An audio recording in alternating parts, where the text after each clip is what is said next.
ప్రభువైన యేసుక్రీస్తు నామములో నా హృదయపూర్వకమైన వందనాలు తెలియజేస్తున్నాను. దేవుని ప్రజలారా, ఇది వరకు దేవుని నామాన్ని మనం స్తుతించి గణపరిచాము. ఈ దినము వాక్యం ధ్యానాంశంలో మనం ముందుకెళ్దాం. ఈ దిన వాక్య ధ్యానాంశము నిమిత్తము ఆధ్యాత్మిక సమతుల్యత అనే అంశము ధ్యానం చేద్దాం. ఏంటి మన ధ్యానాంశము చెబుదాం ఒకసారి. ఆధ్యాత్మిక సమతుల్యత, స్పిరిచువల్ బ్యాలెన్స్. ఆధ్యాత్మికంగా సమతుల్యత కలిగి ఒక విశ్వాసి జీవించినట్లు నేటి దినములో దేవుడు మనందరితో మాట్లాడును గాక. హల్లెలూయా. మన అంశము పాము పావురము అనే దాని మీద మనం ధ్యానం చేద్దాం. ఆ దినాలలో యేసుక్రీస్తు ప్రభుల వారు తన శిష్యులను ఈ లోకానికి సువార్త ప్రకటించడానికి ఆయన పంపే ముందు అత్యంత ప్రాముఖ్యమైన ఉపదేశము వారికి చెప్పాడు ఆయన. అదేంటంటే, మీరు ఈ లోకంలోనికి వెళుతున్న సమయంలో పాముల వలె వివేకులను, పావురముల వలె నిష్కపటులనై ఉండుడి అని చెబుతున్నాడు. కేవలం రెండు ఉపదేశం, రెండు మాటలు, రెండు జాగ్రత్తలు. ఈ లోకములో తోడేళ్ల మధ్యకు నేను మిమ్మల్ని పంపుతున్నాను. ఒకటి, పాముల వలె వివేకము కలిగి ఉండండి. రెండవది, పావురం వలె నిష్కపటత్వం కలిగి జీవించండి అంటాడు. ఆ మాట చదువుదాం. మత్తయి సువార్త 10వ అధ్యాయము 16వ వచనం గమనిద్దాం. ఇదిగో, తోడేళ్ల మధ్యకు గొర్రెలను పంపినట్టు నేను మిమ్మల్ని పంపుచున్నాను గనుక పాముల వలె వివేకులను, పావురముల వలె నిష్కపటులునై ఉండుడి. పావురముల వలె నిష్కపటులునై ఉండుడి. హల్లెలూయా, హల్లెలూయా. చూడండి, యేసయ్య వారికి హెచ్చరిక చేస్తున్నారు, ఉపదేశం చెప్తున్నారు. లోకము అనే తోడేళ్ల మధ్యలోనికి గొర్రెల వంటి మిమ్మల్ని పంపుతున్నాను కాబట్టి జాగ్రత్త కలిగి 2 లక్షణాలు కలిగి ఉండండి. ఒక క్రైస్తవుడు తోడేళ్ల వంటి లోకములో మనం బ్రతుకుతూ ఉన్నాం. ఇలాంటి సమయంలో మనము దేనితో పోల్చబడ్డామంటే గొర్రెలతో పోల్చబడ్డాం. గొర్రెలు తోడేళ్ల చేతికి దొరికితే ముక్కలుగా పిక్కుని తింటాయి. కాబట్టే ఆయన అంటున్నాడు, లోకము తోడేళ్ల స్వభావం కలిగినది. మిమ్మల్ని హింసిస్తారు, దూషిస్తారు, చెడ్డ మాటలలో పలుకుతారు, మిమ్మల్ని కొడతారు, సభాపతుల దగ్గరగా తీసుకుని వెళ్తారు, అధికారుల ముందు నిలబెడతారు, మిమ్మల్ని హతసాక్షులుగా చంపేస్తారు. కాబట్టి 2 లక్షణాలు మీకు కావాలి. ఒకటి, ఆయన చెబుతూ ఏమంటున్నాడంటే పాముల వలె వివేకము కావాలి. రెండవదిగా పావురం వలె నిష్కపటత్వం కావాలి అంటున్నాడు. నా దేవుని ప్రజలారా, నిజమే, ఈ లోకము మనల్ని గొర్రెలతో పోలుస్తూ ఉన్నది. లోకంలో చాలా మంది అన్యజనులు క్రైస్తవులు అంటే గొర్రె బిడ్డలు అంటున్నారు. దానిని మేము స్వాగతిస్తున్నాం, హృదయపూర్వకంగా ఒప్పుకుంటున్నాం. ఈ సత్యాన్ని వారు గుర్తెరిగినందుకు మనం గొర్రె స్వభావమే. యేసుక్రీస్తు ప్రభుల వారు సిలువలో మరణించే సమయంలో ఆయనను కొడుతున్నా, ఉమ్మి వేసినా, తిడుతున్నా, గేలి చేస్తున్నా మౌన గొర్రె పిల్ల వలె తలదించుకునే ఉన్నాడు. కానీ మేక వలె ఆయన దూషించలేదు, తిరిగి హాని చేయలేదు. కాబట్టి ఆయన లక్షణము కలిగిన మనము గొర్రె స్వభావం కలిగిన వారమే. అయితే తోడేళ్ల లాంటి లోకములో మనం ఏ విధంగా జీవించాలి? మొట్టమొదటి మాట ఆయన అంటాడు, పాముల వలె వివేకము. బి వైస్ యాజ్ సర్పెంట్స్ అంటారు. అంటే పాముల వలె వివేకము. ఏమి వివేకము గురించి వేరే ఏ జంతువులతో పోల్చినా కానీ బాగునిండు కదా, పాముతో ఎందుకు పోల్చాడు అని మనం అనుకుంటాం. పాము చాలా వివేకం కలిగింది. అది సాధారణంగా పాము ప్రమాదాన్ని ముందుగానే పసిగట్టి తనను తాను రక్షించుకోవడానికి జాగ్రత్త కలిగి ఉంటుంది. మన వీధుల దగ్గర, ఇండ్ల దగ్గర, పొలాల్లో ఎక్కడైనా కానీ పాములు తిరుగుతూ ఉంటాయి. ఏదైనా మనం ఒక చిన్న శబ్దం చేస్తుంది, వెంటనే పసిగట్టి జాగ్రత్త పడుతుంది మన నుండి తప్పించుకోవడానికి. ఏదో ఒక రంధ్రములోనో, ఏదో ఒక చిన్న రాళ్ళ కిందకో, కట్టెల కిందకో దూరిపోయి తనని తాను జాగ్రత్తగా కాపాడుకుంటుంది. విశ్వాసులమైన మనము కూడా ఈ లోక ఆచారాలను బట్టి, లేదంటే ఈ లోకములో అపవాది యొక్క ఉచ్చులను, సాతాను తంత్రాలను మనం గుర్తించే విషయంలో పాముల వంటి వివేకము కలిగి మనం మెలగాలి. గుడ్డిగా మనం ఉండకూడదు. చాలా జాగ్రత్త కలిగి, జ్ఞానము కలిగి ఉండాలి. నా దేవుని ప్రజలారా, సాతాను ఎలాంటి ఉచ్చులు మనకు కలగజేస్తాడు, వాని శోధనలు ఏమై ఉన్నవి అని మనం గుర్తించే వివేకము మనం కలిగి ఉండాలి. ఈ వివేకం లేకపోతే నిష్కారణంగా సాతాను చేతిలో శోధనలు పడి మనము నశించిపోయే ప్రమాదం ఉంది. అనవసరమైన గొడవలకు లేదంటే ప్రమాదం కరములైన వాటికి దూరముగా మనం ఉండాలి. దీనినే వివేకము, జ్ఞానము కలిగి ప్రవర్తించాలి అని మనం చూడవచ్చు. సాధారణంగా ఎందుకు యేసుక్రీస్తు ప్రభుల వారు వివేకము, జ్ఞానము పాములాగా కలిగి ఉండండి అంటే, పాము యొక్క స్వభావం ఎలాంటిదని ఆదికాండము 3వ అధ్యాయము 1వ వచనంలో మనం స్పష్టంగా చూడవచ్చు. చదువుదాం. ఆదికాండము 3వ అధ్యాయము 1వ వచనము. దేవుడైన యెహోవా చేసిన సమస్త భూ జంతువులలో సర్పము యుక్తి గలదై ఉండెను. సర్పము యుక్తి గలదై ఉండెను. సర్పం ఎలాంటిదంట? యుక్తి. భూ జంతువులన్నిటిలో, సృష్టి అంతటిలో చాలా యుక్తి కలిగి, జ్ఞానము కలిగి ప్రవర్తించేది సర్పము. అందుకని ఆయన అంటాడు, మీరు పాముల వలె వివేకము కలిగి ఉండండి అంటున్నారు. నా దేవుని ప్రజలారా, యుక్తి కలిగిన సర్పమైన సాతాను చేతిలో మనం పడుకోకుండా జ్ఞానముగా మనము ప్రవర్తించాలంటే ఏ విధంగా మనం ఉండాలి అంటే, బైబిల్ గ్రంథంలో పౌలు గారు చెప్తారు. ఎఫెసీయులకు రాసిన పత్రిక 5వ అధ్యాయము 15-16 వచనాలు చదువుదాం. దినములు చెడ్డవి గనుక, దినములు చెడ్డవి గనుక మీరు సమయమును పోనీయక సద్వినియోగము చేసుకొనుచు అజ్ఞానుల వలె కాక, వినండి, అజ్ఞానుల వలె కాక జ్ఞానుల వలె నడుచుకొనున్నట్లు జాగ్రత్తగా చూచుకొనండి. 17వ వచనం చూద్దాం. ఇందు నిమిత్తము మీరు అవివేకులు కాక ప్రభువు యొక్క చిత్తమేమిటో గ్రహించుకొనుడి. చాలు. పౌలు గారు సంఘాన్ని ఏమని హెచ్చరిస్తున్నారంటే, దినములు చెడ్డవి. ఇప్పుడున్న మన దినాలు చూస్తూ ఉంటే ఎవరన్నా మంచి దినాలు అంటారా? ఒక్కరన్నా కనీసము? పిల్లలన్నా? నిన్న ఒకడు 6 మందిని చంపాడు. ఒక్కడే 6 మందిని చంపేశాడు. క్రూరంగా, కిరాతకంగా పొడిచి చంపేశాడు. ఎక్కడ చూసినా భార్యలు భర్తలను చంపడము, భర్తలు భార్యలను చంపడము, ఎక్కడ చూసినా నరహత్య జరుగుతుంది, వ్యభిచారము, ఇంకా దొంగతనాలు, మోసము, యుద్ధ వాతావరణాలు, కరువు, రాజ్యము, దేశముల మీద దేశములు జరుగుతున్న సమయంలో మీరు ఏమి గ్రహించాలంటే, ఇవి దినములు చెడ్డవి. ఈ చెడ్డ దినాలలో విశ్వాసి ఎలాగుండాలంటే, సమయాన్ని పోనీయక సద్వినియోగం చేసుకొనొచ్చు, అజ్ఞాని వలె కాక జ్ఞానిలాగా జాగ్రత్తగా ఉండుడి అంటున్నాడు. అంటే సమయాన్ని పోగొట్టుకునేవాడు అజ్ఞాని, సమయాన్ని సద్వినియోగం చేసుకునేవాడు జ్ఞాని. ఇప్పుడు సర్పము వంటి జ్ఞానము, వివేచన కలిగి మీరు ఉండుడి అంటున్నాడు. ఈ సమయంలో సాతాను తంత్రములను పసిగట్టే జ్ఞానము కలిగి సమయాన్ని సద్వినియోగం చేసుకునేవాడుగా క్రైస్తవుడు ఉండాలి. నా దేవుని ప్రజలారా, ఎప్పుడు మన మనస్సంతా ఈ లోక సంబంధమైన వాటి మీద, ధనము, సంపాదన, శరీరానికి కావాల్సినవి సమకూర్చుకునే దాని మీద మనం ఉంటే ఇదే మంచి అవకాశమని సాతాను మనల్ని దెబ్బ కొడతాడు. జాగ్రత్తగా ఉండాలి. మన దృష్టి నలుదిశలా ఆధ్యాత్మికంగాను శారీరకంగాను ఏ విషయంలో సాతాను మనల్ని దెబ్బ కొట్టుకోకుండా మెలకువ కలిగి మనం జీవించాలి జ్ఞానుల్లాగా. దీనినే వివేకం అంటారు. వివేచన కలిగి మనం జీవించాలి. ఒక్కదాని మీదనే, కేవలం ఒక్క వైపే మన దృష్టి ఉంటే సాతాను మిగతా 3 వైపుల నుండి మనల్ని దాడి చేసే ప్రమాదం ఉంది. అందుకనే అన్ని రంగాలలో వివేచన కలిగి, వివేకము కలిగి, జ్ఞానముగా ప్రవర్తించమని పౌలు గారు చెబుతున్నారు.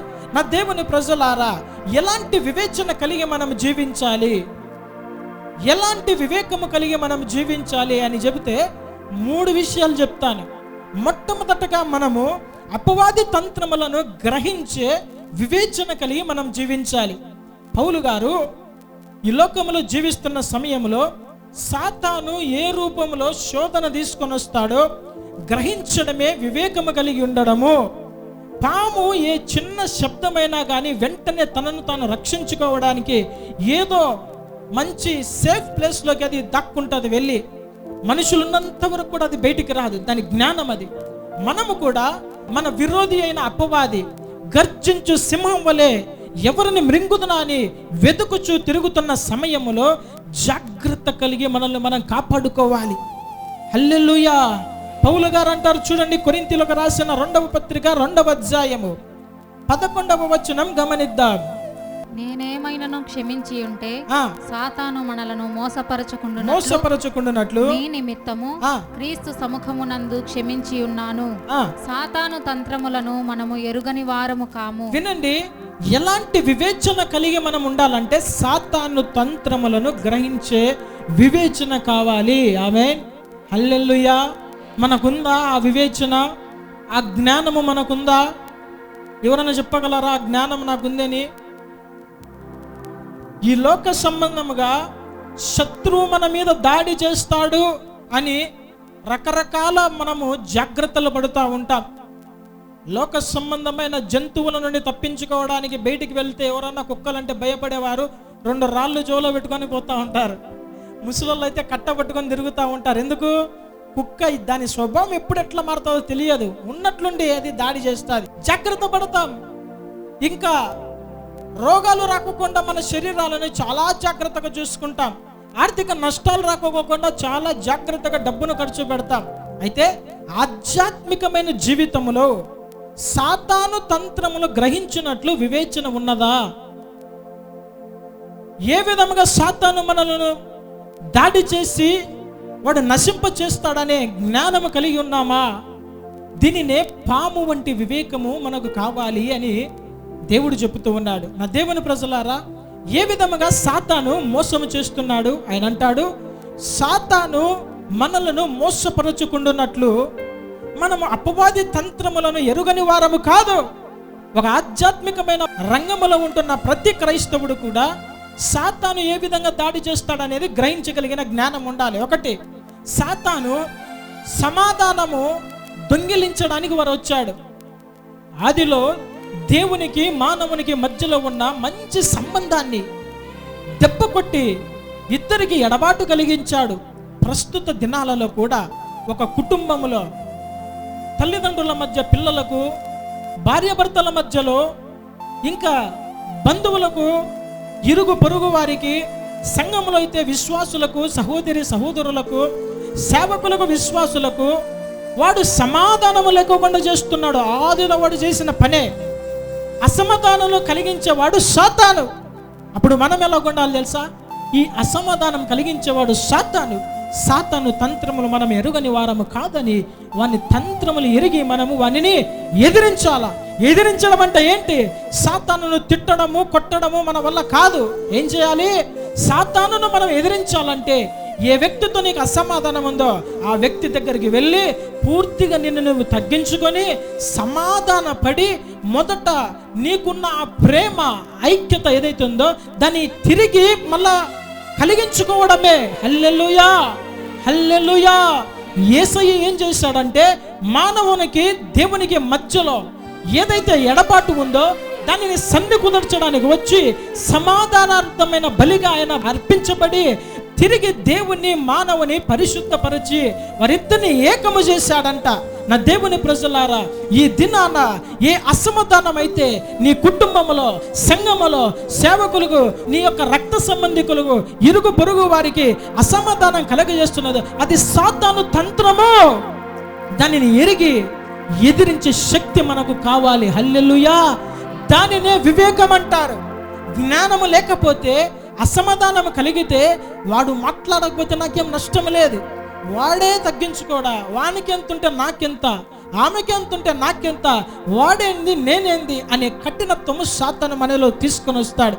దీనిని అజ్ఞానం అంటారు. ఆధ్యాత్మికంగా, నిజముగా ఆధ్యాత్మికంగా పరిపక్వత కలిగిన నిజమైన క్రైస్తవుడు తన యొక్క పరిస్థితిని జ్ఞాపకం చేసుకొని సాతాను తంత్రమును గ్రహించి సమాధాన పడతాడు. హల్లెలూయా. ఎప్పుడు సమాధాన పడతాడంటే దేవుని సన్నిధిని సమీపించే ప్రతిసారి కూడా ఆయన మన ప్రార్థన, మన బలిని అంగీకరించాలంటే మన బలిపీఠాలను సరి చేసుకుంటాము. ఆమేన్. హల్లెలూయా. ప్రార్థన అనే బలిపీఠము సరి చేసుకోవాలి. అందుకని ఆయన అంటాడు, నీ సహోదరుని మీద నీకు ఏదైనా అసమాధానం కలిగి ఉన్నదని నీకు అనిపించిన ఎడల నీ బలి అక్కడే పక్కన పెట్టి వెళ్ళి మొదట నీ సహోదరునితో సమాధాన పడిన పిమ్మట వస్తే నీ బలి నేను అంగీకరిస్తానంటాడు. సమాధానం లేకుండా చేసేది ఒకటి సాతాను యొక్క తంత్రము. చాలా క్రైస్తవ కుటుంబాలు, చాలా సంఘాలు ఈ తంత్రములో చిక్కుకొని బయటికి రాలేని పరిస్థితిలో నలిగిపోతున్నారు. నా దేవుని ప్రజలారా, క్షమించలేని స్వభావము సాతాను తంత్రము, హృదయ కాఠిన్యము చేయడము సాతాను తంత్రము, ఈగోలకు తీసుకుపోవడము సాతాను తంత్రము, కక్షలు విభేదాలు పగలు కలిగించడము సాతాను తంత్రము, హెచ్చు స్వభావము కలిగించడము సాతాను తంత్రము. ఇంకా మనం చూస్తే సాతాను రకరకములుగా మనల్ని దాడి చేయాలని చూస్తుంది. సంఘములో సహోదరులకు ఐక్యత లేకుండా ఐక్యతను దెబ్బతీసి చిన్నగా వాడు సంఘములో దూరడానికి, సంఘాలను చీల్చడానికి, విశ్వాసుల మధ్య గుంపులను తయారు చేయడానికి ఈ సాతాను తంత్రము పని చేయిస్తున్నది. జాగ్రత్త కలిగి ఆ తంత్రాలను మనం ఎదిరించే వారముగా ఉండాలి. దేవుని ప్రజలారా, ఆర్థిక శ్రమలు, పోరాటాలు, ఇంకా మనం చూస్తే కోపాలు, క్షమించలేని తనాలు, ఇవన్నీ కూడా సాతాను దాడి. ప్రేమ లేకపోవడము సాతాను దాడి. ఈ తంత్రాలను మనం గమనించాలి. ఎప్పుడు మనం వీటిని గమనించగలమంటే, యేసుక్రీస్తు ప్రభుల వారు పలుమార్లు తన శిష్యులతో చెప్తాడు, మీరు మెలకువగా నుండి ప్రార్థన చేయుడి. హల్లెలూయా. ఆధ్యాత్మికమైన జీవితంలో మెలకువ కలిగి ఉంటే వాడు ఏం చేస్తున్నాడో మనం గమనించగలం. మెలకువ కలిగి ప్రార్థన చేయుడి.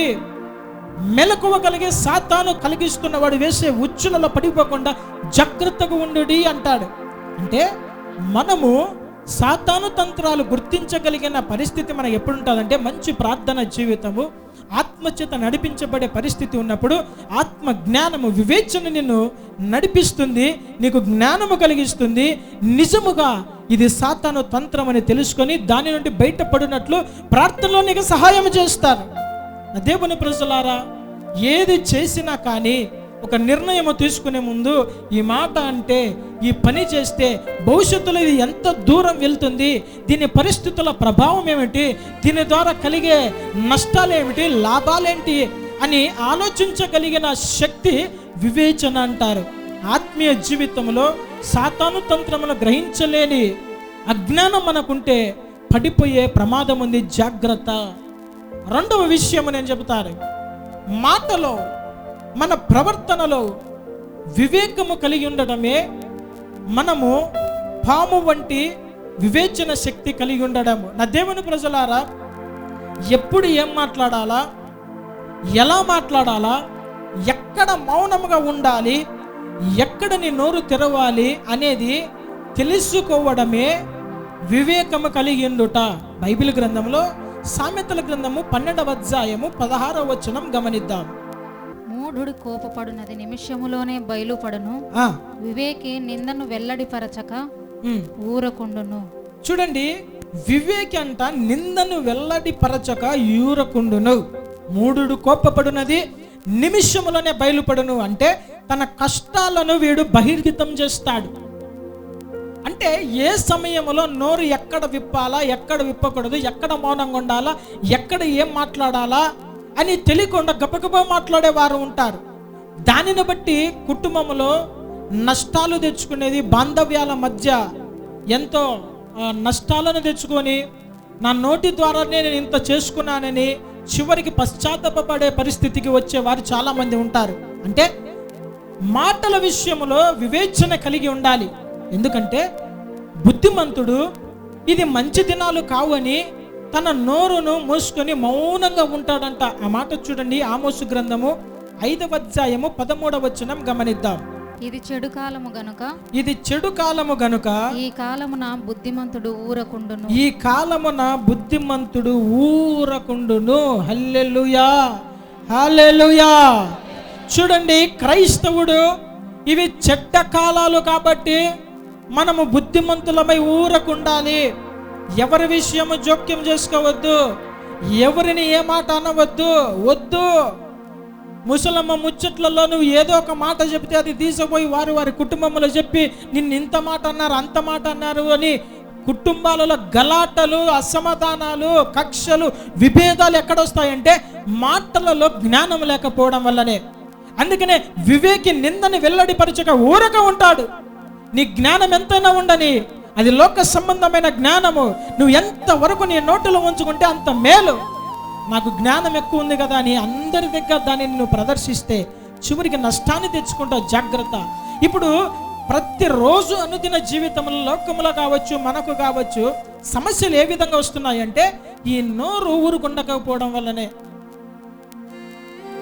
ఎక్కడ మనిషి కనపడినా కానీ గబ్బగబ్బ గంటలు తరబడి మాట్లాడి ఒకరి గురించి ఒకరు సనుక్కొని, విమర్శించుకొని, దూషించుకొని, ద్వేషించుకొని, వారి పర్సనల్స్ వీరి పర్సనల్స్ మాట్లాడుకొని అనవసరమైన చెత్త అంతా కూడా నోట్లో వేసుకొని నములుతారు.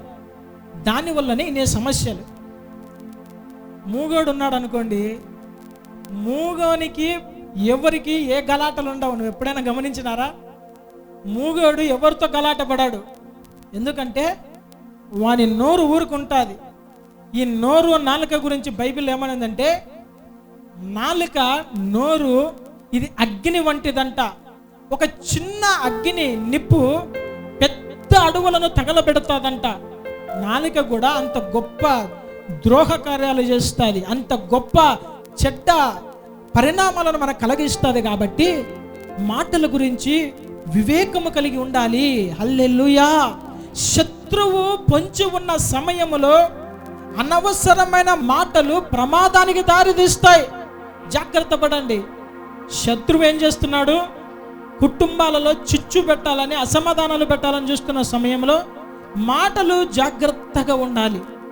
దీనివల్లనే సాతానుకు మనం అవకాశం ఇస్తున్నాం. నా దేవుని ప్రజలారా, మనం మంచోళ్ళమే, బాగా విందాం. మనమందరము కూడా మంచోళ్ళమే. కానీ సాతాను కుయుక్తి ఎలాంటిదంటే, వాడు నిన్ను గెలుక్కొని గొక్కొని మరి వాడు శునకానందం పొందుతాడు, రాక్షసానందం పొందుతాడు. చాలామంది ఉంటారు కదా, ఊరుకుంటే వాళ్ళకు నిద్ర రాదంట, ఊరుకుంటే ముద్ద దిగదంట, ఊరుకుంటే వాళ్ళకి ప్రశాంతం ఉంటుందంట. కనీసం రోజుకు ఒక్కరిదన్నా గలాట పడితే కానీ వానికి ప్రశాంతత ఉండదు. ఒకడంతా అంటాడు, ఐ వాంట్ ప్రాబ్లమ్స్. అయ్యి ఎందుకు మీరు ఇంత హడావిడి చేస్తుంటారు? ఏదో ఒకటి మాట్లాడి ఎప్పుడు నిత్యం మీడియాలో ఉంటారు మీరు. ఎందుకంటే నాకు ఊరుకుంటే ఏదో బాగుండదు, నాకు ఎప్పుడు ఏదో ఒక గలాట చేస్తుంటే, ఎప్పుడు ఏదో ఒక గలాటలు పెడితే నేను ఆనందం పొందుతూ ఉంటా అంటాడు. కొంతమందికి ఇలాంటి రోగం ఉంటుంది. మంచోడు ఉన్నాడంటే వాడిని ఏదో ఒక విధంగా పడగొట్టాలని భక్తి పరులను, ఈ కాలంలో అంత్యకాలంలో సాతాను ఏం చేస్తాడంటే భక్తి పరులను పడగొట్టడానికి భక్తిహీనులను ప్రేరేపించి వాడుకొని, వారు మనల్ని రెచ్చగొట్టే విధంగా, వారు మనల్ని దూషించే విధంగా, మనల్ని గెలుక్కొని గలాటలు పెట్టుకునే విధంగా వాడు రెచ్చగొట్టి మనం కోపం కలిగించి, మాటలలో అపవిత్రత కలిగించి, చివరికి ఆ భక్తిహీనులాగా మనం కూడా భక్తిహీనంగా మార్చే లాగా సాతాను చేస్తున్నాడు. కాబట్టి జాగ్రత్తగా ఉండండి. హల్లెలూయా, హల్లెలూయా. మీరు ఎక్కడ ఏం మాట్లాడాలో సొంత జ్ఞానం ఉపయోగించవద్దు. అందుకని యేసయ్య ఏమంటారంటే తన శిష్యులతో, మీరు ఏ సమయానికి ఏది మాట్లాడాలో పరిశుద్ధాత్మ దేవుడు మీకు నేర్పుతాడు. మీ సొంతంగా ఏది మాట్లాడాల్సిన అవసరం లే. తోడేళ్ల మధ్యకి వెళ్తున్నారు కదా, వారు చిక్కులు పెట్టి ప్రశ్నలు మిమ్మల్ని అడుగుతారు. యేసు ప్రభు గురించి తలకు కాలుకేస్తారు, కాలుకేస్తే తలకు, తలకేస్తే కాలుకేసి నందిని పందిని నందిగా మారుస్తారు. మీరు ఏం మాట్లాడాలో మీకు తెలియదురా, మీరు అజ్ఞానులు. ఆత్మ జ్ఞానము కావాలి, వివేచన కావాలి. ఇది ఈ మాటలలో జ్ఞానము మీకు కావాలంటే పరిశుద్ధాత్మ దేవుడు మీకు ఇస్తాడని చెబుతున్నాడు. చూడండి, లూకాసు సువార్త 12వ అధ్యాయము, లూకాసు సువార్త 12వ అధ్యాయము 11-12 వచనాలు గమనిద్దాం. వారు సమాజ మందిరముల పెద్దల యొద్దకును అధిపతుల యొద్దకును అధికారుల యొద్దకును మిమ్మల్ని తీసుకొని పోవునప్పుడు మీరు ఏలాగు ఏమి ఉత్తరం ఇచ్చేదమా, ఏమి మాటలాడుదమా అని చింతింపకుడి.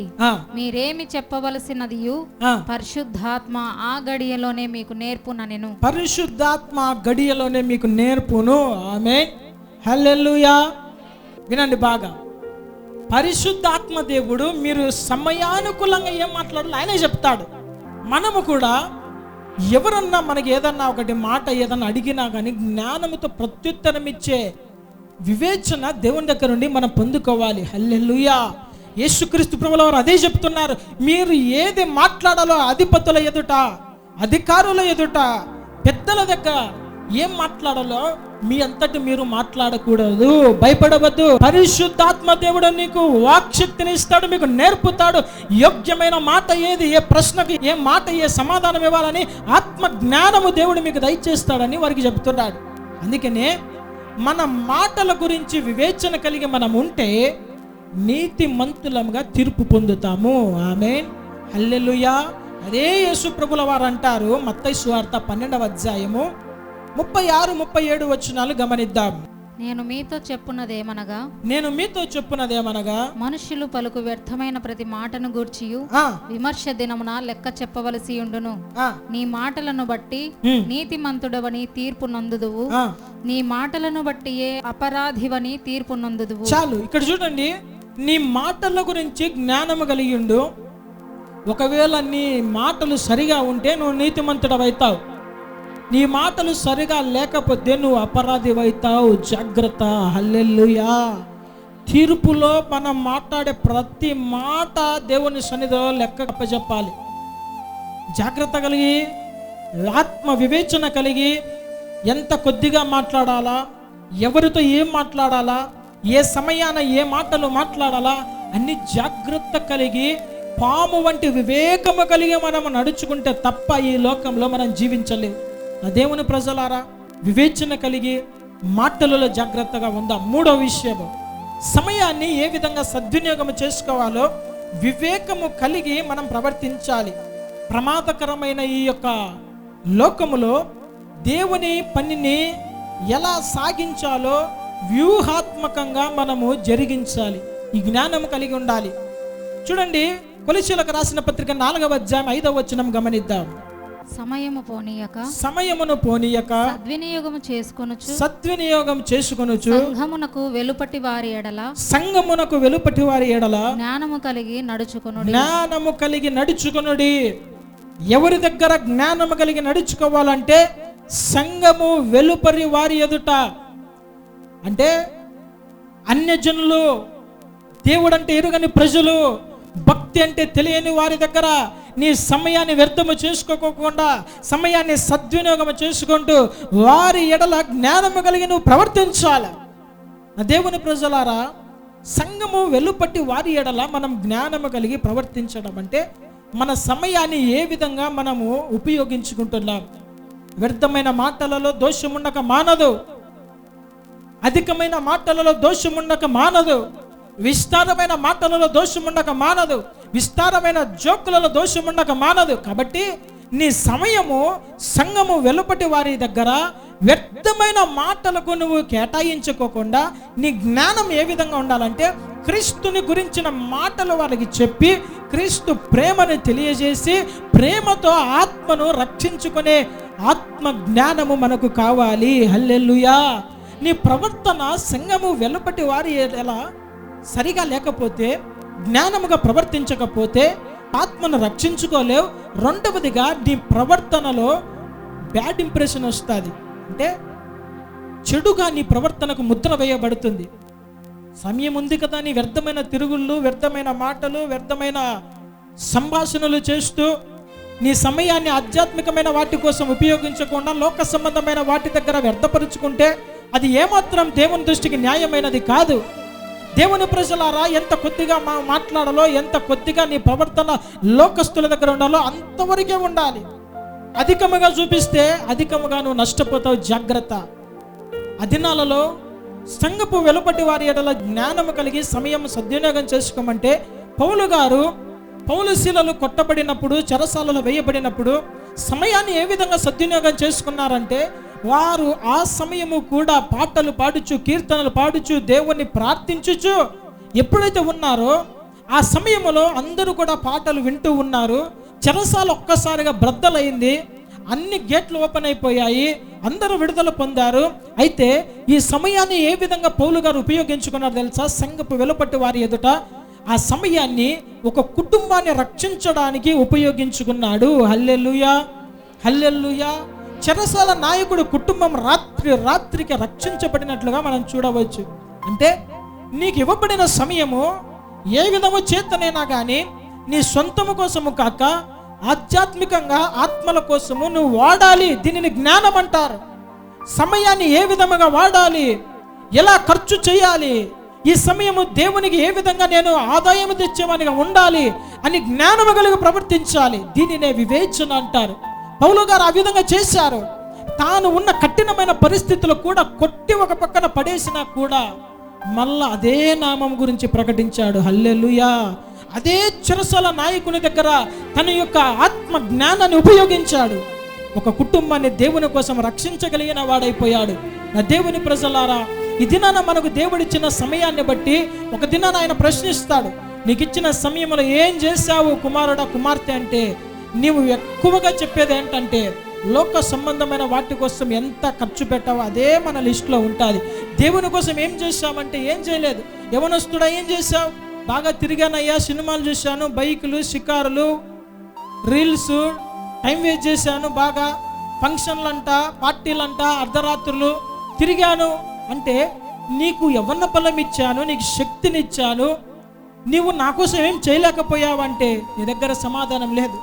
ఓ యవనస్తురాలా ఏం చేశావని దేవుడు అడిగితే ఏం చేయలేకపోయానయ్యా, నా జీవితం అంతా బాగా నన్ను అలంకరించుకోవడానికే డ్రెస్సుల మీద, లోకముల వాటి మీద, ఏదో మందిరానికి వచ్చాను వెళ్ళిపోయాను, దేనికి పనికి రాకుండా, పరిచర్య లేదు, ఏమీ లేదు, ఒక ఆత్మను దేవుని దగ్గరికి నడిపించలేకపోయాను, స్వార్థం ప్రకటించలేకపోయాను, జీవితం అంతా కూడా స్వార్థం కోసం బ్రతికాను, లోకములో నన్ను నేను చూపించుకోవడానికే నేను బ్రతికాను, ఫ్యాషన్ షో చేశాను అని చెప్పుకుంటే దేవుని దృష్టికి అది యోగ్యమైనది కాదు.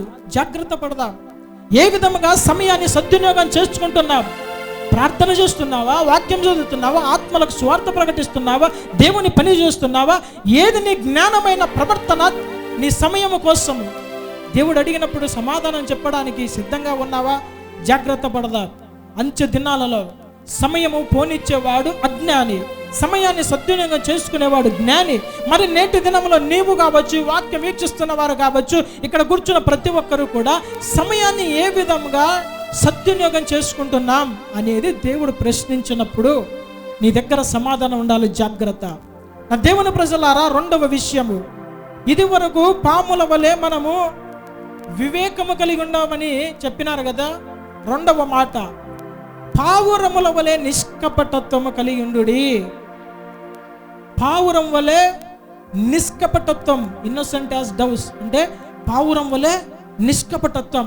బైబిల్ గ్రంథములో కావచ్చు, ఈ లోకములో కావచ్చు, పావురము శాంతికి, సమాధానానికి, అలాగే పవిత్రతకు మరియు క్షమాపణకి, నిష్కపటత్వానికి, అంటే లోపల ఒకటి బయటికి ఒకటి పెట్టుకోకుండా అది నిర్మలమైన మనస్సాక్షికి సాదృశ్యం. ఈ యొక్క ఇన్నోసెంట్, అమాయకత్వం లేదంటే నిష్కపటత్వం అనేది గ్రీకు మూల భాషలో ఏమంటారంటే దాన్ని అకెరియోస్ అంటారు. అంటే ఆ పదానికి అర్థం ఏమిటంటే అది కలపబడనిది, దేనిలో కలపబడలేదు, స్వచ్ఛమైనది, లోపల ఒక విధముగా బయటికి ఒక విధంగా ప్రవర్తించినది కాదు అని దాని అర్థం. పావురం గురించి మనం చూస్తే పావురానికి గాల్ బ్లాడర్ ఉండదు. ఏంటి గాల్ బ్లాడర్ అంటే? పిత్తాశయం ఉండదు, గాల్ బ్లాడర్ ఉండదు. అంటే అది చేదును స్టోర్ చేసుకోదు. అర్థమవుతుందా? పైత్య రసాన్ని తనలో స్టోర్ చేసుకోదు పావురం. ఎప్పటికప్పుడు అది వెళ్ళిపోతూ ఉంటుంది. అంటే పావురం యొక్క పవిత్రత, పరిశుద్ధత ఏంటంటే తనలో ఏ చేదు కూడా అది ఉంచుకోదు. అందరూ కూడా గమనించేది ఏంటంటే పావురంలో చేదు ఉండదు. విశ్వాసి కూడా పాము లాంటి వివేకం మాత్రమే కలిగి ఉంటే ఆ విశ్వాసి కేవలం క్రూరుడుగా, స్వార్థపరుడుగా మార్చబడతాడు. అందుకే వివేకముతో పాటు మీకు పవిత్రత కూడా, పావురం లాంటి పవిత్రత కూడా కావాలి అని దేవుడు చెప్పాడు. ఎందుకంటే హృదయములో ఎలాంటి పగలు, కక్షలు, ద్వేషాలు, చేదు, పైత్యరసం పెట్టుకోకూడదు. ఇవన్నీ మనం వండుకోకుండా, ఇతరులకు హాని చేయకోకుండా పరిశుద్ధమైన జీవితాన్ని జీవించడానికి ఈయన పవిత్రత, పావురం వంటి పవిత్రత, పరిశుద్ధత కావాలంటున్నాడు. నిష్కపటమైన పావురం లాంటి లక్షణము కావాలంటున్నాడు. చాలా మంది జీవితాలలో బయటికి పవిత్రత ఉంది కానీ లోపల చేదు, పైత్య రసము, చింత చచ్చినా కానీ పులుపు చావలేదు. వానికి ఉన్న పైన బయట రంగులు మెరుగుపడుతున్నా కానీ అంతరంగములో లోపల పాపాన్ని, ద్వేషాన్ని, కుళ్ళును, అసూయని, క్రూరమైన స్వభావాన్ని అలాగా ఉంచుకొని చేదును తన జీవితంలో లోకానికి చూపిస్తున్నాడు. ఇది దేవుని దృష్టికి న్యాయమైనది కాదు. దేవుడు కోరుకున్న పరిశుద్ధమైన ప్రవర్తన అది కాదు. ఆ దినాలలో మనం చూసినట్లయితే యేసుక్రీస్తు ప్రభుల వారు బాప్తిసము పొంది ఒడ్డునకు బయటకు వచ్చినప్పుడు ఆయన మీదకి పరిశుద్ధాత్మ దేవుడు పావురం వలె దిగి వచ్చాడు. హల్లెలూయా. ఎందుకు? ఆయన పరిశుద్ధుడు. కాకి రాలే, ఏమొచ్చింది? పావురమే వచ్చింది. గద్ద రాలే, పావురం మాత్రమే వచ్చింది. పావురమే ఎందుకంటే పావురం పరిశుద్ధత, నిష్కపటమైన మనస్తత్వానికి, లక్షణానికి సాదృశ్యం. పావురములో చేదు ఉండదు. యేసుక్రీస్తు ప్రభుల వారు కూడా అలాంటి వ్యక్తి కాబట్టి ఆ పావురం రూపంలో పరిశుద్ధాత్మ దేవుడు యేసుక్రీస్తు మీద నిలిచి ఉన్నాడనే సంకేతాని కోసమే అక్కడ పావురాన్ని వాడుకున్నారు. నా దేవుని ప్రజలారా, మనము కూడా యేసుక్రీస్తు ప్రభుల యొక్క పిల్లలము. ఈ పిల్లలుగా మనం ఉండాలంటే ఏ విధంగా ఉండాలి? చూడండి, అపొస్తలుడైన పౌలు గారు ఫిలిప్పీయులకు రాసిన పత్రిక 2వ అధ్యాయము 14-15 వచనాలు గమనిద్దాం. మీరు మూర్ఖమైన వక్రజనము మధ్య నిరపరాధులను, నిష్కలంకులను, అనింద్యులునైన దేవుని కుమారులగునట్లు సనుగులను, సంశయములను మాని సమస్త కార్యములను చేయుడి. సమస్త కార్యములను చేయాలి. ఏ విధంగా చేయాలంటే దేవుని కుమారులు అగునట్లు. ఇంకా వినండి బాగా, మీరు దేవుని కుమారులు కావాలంటే మూర్ఖమైన వక్రజనము మధ్య మూర్ఖమైన ప్రవర్తన కలిగి ఉండకూడదు అని దేవుడు సెలవిస్తున్నాడు. లోకము మూర్ఖంగా ప్రవర్తిస్తుంది. లోకము వానికి అడ్డు తిట్టము లేకుండా ఏ విధంగా అయినా కానీ వాడు ప్రవర్తిస్తాడు. వానికి అడ్డు అదుపు లేదు. నేను, నా ఇష్టము, నా బలము, నా యవ్వనము, నా డబ్బు, మై లైఫ్ మై రూల్స్ అంటారు. కానీ దేవుని కుమారులుగా స్వీకరించబడడానికి మనము వక్రజనము మధ్య వారి లాంటి మూర్ఖ ప్రవర్తన కలిగి మనం జీవించకూడదు. ఈ దినాలలో చాలా మందికి లోకము నుండి వేరు చేయబడుతున్నారు, కానీ చేదు బయటికి వెళ్ళిపోవడం లేదు. ఆ లోకములో వారికి కలిగి ఉన్న, లోకస్తులు కలిగి ఉన్న ప్రవర్తన, మూర్ఖ స్వభావము, ఆ లక్షణాల జిడ్డు తొలగించుకోకుండా పవిత్రంగా మార్చబడినా కూడా ఇంకను చేదును స్టోర్ చేసుకుంటున్నారు, నిల్వ చేసుకుంటున్నారు. అరే, ఆ చేదు నీళ్ళ నుండి బయటకు పోతేనే కదా నువ్వు పరిశుద్ధంగా దేవుని కుమారునిగా, కుమార్తెగా మార్చబడతావంటే లేదు. మేము లోకంలో జీవిస్తున్నాం, మేము అమాయకంగా బ్రతుకుతే, మేము పరిశుద్ధంగా ఉంటే వారు మమ్మల్ని దూషిస్తారు. మేము వారిని ఏమనకపోతే, మేము ఇలాగే బ్రతుకుతూ ఉంటే వీడు చేత కాని వాడు, వీడేం చేసుకోలేడులే, వీనికి ఏ బలగం లేదులే, ఈయన నోరు సచ్చినోడు అనుకుంటారని మనం లోకస్తులకు ఏమాత్రం తగ్గకుండా చేదును చూపిస్తున్నావు. ఇప్పుడు నువ్వు దేవుని కుమారుడు, కుమార్తెగా ఉన్నావా, లేదంటే సాతాను కుమారుడు, కుమార్తెగా ఉన్నావా? నీలో లక్షణమేది? పావురమ్మకున్న నిష్కపటత్వం ఏది? పరిశుద్ధత ఏది? నా దేవుడు కోరుకున్నది అదే. లోపల ఒక విధముగా, బయట ఒక విధము వద్దు. లోపల మనము ఆ పాపము, చీకటి, అపవిత్రత కలుగు వేసుకొని బయట తెల్లని వస్త్రాలు వేసుకుంటే దాన్ని వేషధారణ అంటారు. వేషధారణ అంటే ఏంటి? లోపల మనసులో ఉండేది ఒకటి, బయటికి చూపించేది ఒకటి. లోపల భయంకరమైన ద్వేషము. హలో, బాగున్నారా బ్రదర్, బాగున్నారా సిస్టర్, చాలా సంతోషం, దేవుడు మీకు మంచి గృహం ఇచ్చారు, చాలా సంతోషించాను, మీకు మంచి కారు ఇచ్చాడు, చాలా సంతోషించాను, మీరు మంచి ఉద్యోగం పొందుకున్నారు అంటారు. కానీ లోపల పైత్య రసము, ఆ చేదు ఈ వ్యక్తిలో నుండి బయటికి కనబడుతూ ఉంటుంది. అంటే బయటికి కనబడేది కేవలము నటన జీవితము, వేషధారణ జీవితము. బయట వస్త్రాలు మాత్రమే కనబడుతున్నాయి పరిశుద్ధంగా. లోపల అంతరంగం ఎలాగుందంటే పల్లెము వెలుపల మాత్రమే కడుగుతున్నావు, కానీ లోపల జుట్టు అజితేంద్రియముతో నింపబడి ఉన్నది. అంటే మన పరిశుద్ధమైన అంతరంగము పవిత్రంగా లేదు, నిష్కపటమైన మనస్సాక్షి నీకు లేదు. లోపల ఒకటి అనుకుంటున్నావు, బయటికి నటిస్తున్నావు. నా దేవుని ప్రజలారా, వేషధారణ ఎప్పటికైనా మన జీవితానికి, ఎప్పటికైనా మన హృదయానికి, ఎప్పుడైనా మన ఆత్మకు నష్టాన్ని కలుగజేస్తుంది. యాకోబు తన తండ్రిని మోసము చేయాలని చూశాడు.